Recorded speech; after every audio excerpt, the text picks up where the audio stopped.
বিশ্বকাপ ফাইনাল মানে ফুটবলের মহোৎসব। তবে নিউ ইয়র্ক নিউ জার্সি স্টেডিয়ামে স্পেন আর্জেন্টিনা ফাইনাল ছিল কেবল ফুটবল যুদ্ধ নয়, বরং নিরাপত্তা, রাষ্ট্রনেতা, রাজপরিবার আর বর্ণিল আয়োজনের এক অনন্য মঞ্চ। মাঠের লড়াইয়ের পাশাপাশি গ্যালারি ও আকাশ জুড়েও ছিল বাড়তি আকর্ষণ। বিশ্বকাপের ফাইনাল ঘিরে উৎসবের রঙে রাঙিয়েছিল New York New Jersey stadium. Match শুরুর আগ থেকেই আতশবাজির ঝলকানিতে আলোকিত হয়ে ওঠে আকাশ। উদ্বোধনী আয়োজন, বিরতির শো ও ট্রফি প্রদান, 3 দফায় বর্ণিল আতশবাজি যেন বিশ্ব ফুটবলের মহারণকে আরও স্মরণীয় করে তোলে। বিশ্বকাপের আকাশে ছিল আরেক চমক।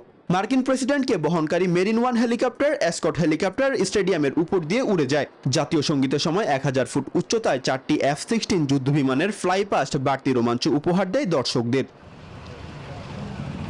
ফাইনাল ঘিরে নিরাপত্তাও ছিল নজিরবিহীন। সিক্রেট সার্ভিস, পুলিশ, সশস্ত্র নিরাপত্তা বাহিনী ও অসংখ্য নিরাপত্তা কর্মীর কঠোর নজরদারিতে ছিল পুরো স্টেডিয়াম এলাকা। তবে বাড়তি এই নিরাপত্তার জন্য দুর্ভোগে পড়তে হয় খেলা দেখতে আসা দর্শকদের। তীব্র রোদে লাইনে দাঁড়িয়ে থাকতে হয় ঘন্টার পর ঘন্টা। বসুন্ধরা টিস্যু, অশুদ্ধতার বিরুদ্ধে এক বিন্দুও ছাড় নয়। এদিকে গ্যালারিতেও ছিল বিশ্বনেতাদের মিলন মেলা। ডোনাল্ড ট্রাম্প ও ফার্স্ট লেডি মেলেনিয়া ট্রাম্পের সঙ্গে উপস্থিত ছিলেন কানাডার প্রধানমন্ত্রী মার্ক কার্নি, মেক্সিকোর প্রেসিডেন্ট ক্লাউদিয়া শেইনবাউম, ফিফা সভাপতি জিয়ান্নি ইনফান্তিনো, স্পেনের রাজা ষষ্ঠ ফেলিপে, রানী লেতিসিয়া ও প্রধানমন্ত্রী Pedro Sanchez.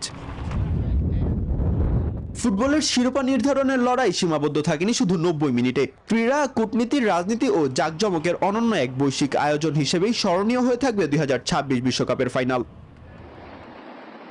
Mahad Imran, news 24।